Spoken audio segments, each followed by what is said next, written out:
Tata Punch has finally received its first ever facelift, and this is how it exactly looks. In this video, we are going to tell you everything, what's changed on the outside, new features, new interior, even one new engine option and the revised variant names. So let's get going.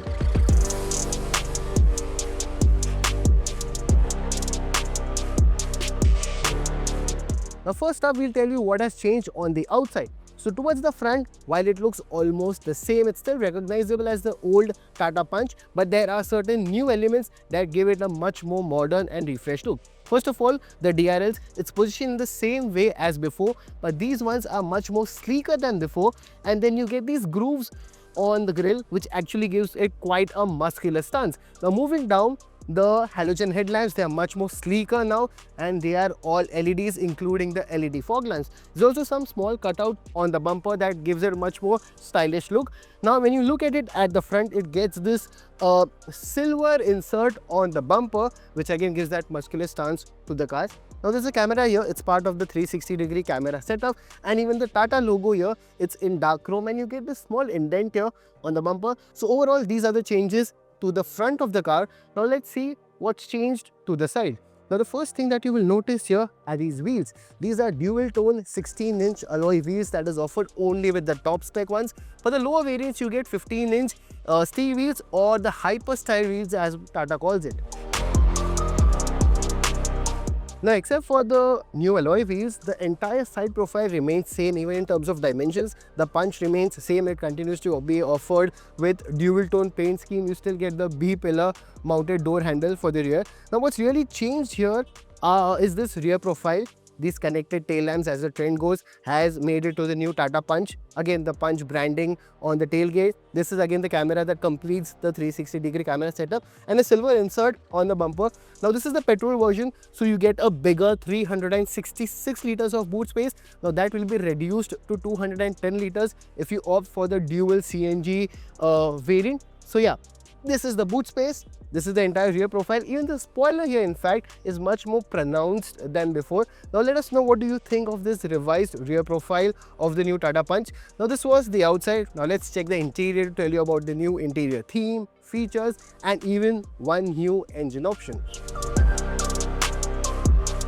Now when you're seated inside the cabin of the Tata Punch, there are some familiar bits like the dual tone theme, and the overall dashboard layout has still been kept unchanged. However, there are many new features. The first thing that you will notice is this, a 10.25-inch touchscreen infotainment system and a similarly sized digital instrument cluster. Yes, the steering wheel is also new. You get the two-spoke design with an illuminated Tata logo. There's a leather wrap steering wheel, and the other thing which is new are these seats. These are not leatherette seats, these are fabric seats, but these are dark in color. That means that you won't be able to stay in them very easily, and these are actually really comfortable. You have good side support, and another thing which Tata has really boasted are these under-thigh supports. These are slightly extended out both for the front and the second row seats. Now in terms of features, you also get this Tata haptic panel for the AC.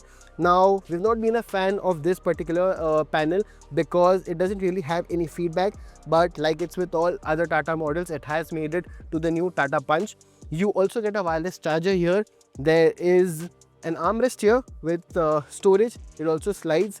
Two cup holders here, a manual handbrake, a single pane electric sunroof, and yeah, the lights here are LED, and you also get an auto dimming IRVM. Again, the doors here, they are 90-degree opening, something which Punch was always known for. And this particular car also gets 6 standard airbags, tire pressure standard across all the variants, and it has already secured a full 5-star Bharat NCAP safety rating. Now when you're here in the second row, again the fabric upholstery continues, and you get adjustable headrest for both the passengers. Now here you get a folding armrest. No cup holders here, but that's okay given the segment. The armrest actually matters and it's quite comfortable here. You also get dedicated rear AC vents, 15-watt Type-C USB port. You get a 65-watt in the front row, and here you only get a slow charger. Now the seats right here are slightly scooped out, which gives you much more better knee room here. You have good support for your head, decent headroom for somebody my size. I am 5'6", and here, if not 3, you can easily fit 3 people here. As for the storage, you get enough space in the door pads Even in the front doors, you have enough storage space. And overall, the dimensions, since it's still the same, the space on offer is also the same, and it's actually good because the Punch was always a very spacious and a practical car. Now, like before, you continue to get the 1.2 liter petrol engine along with the manual and an AMT gearbox. Yes, there's also a CNG option. Now, the petrol produces 87 bhp and the CNG produces 72 bhp. However, that's not the interesting part, because there's one new engine option. The Punch will now be offered with a 1.2 liter turbocharged engine that produces 118 bhp and 170 Newton meters of peak torque, and you can have it with a 6-speed manual gearbox. So that's the new engine for the Punch. However, that particular variant, the prices of it have not been revealed, and it's only reserved for the higher, accomplished and adventure variants of the Punch. Now, coming to the prices, they have been increased by just 10,000 rupees more when you look at the base variant. It starts at 5,59,000 rupees and it's broadly available in 4 variants: Smart, Pure, Adventure and Accomplished. Now, as for the prices, it's available for the petrol manual variants, the turbo and the AMT variants, the prices of which have been reserved, and we expect it to be announced in the next couple of weeks. But yes, this is the new Tata Punch. We'll be driving it soon and the review of it will be out next week. Let us know what do you like about the new Tata Punch, and we'll tell you more about its rivals, the Ignis, the Citroën C3 and even the Maruti Suzuki Swift.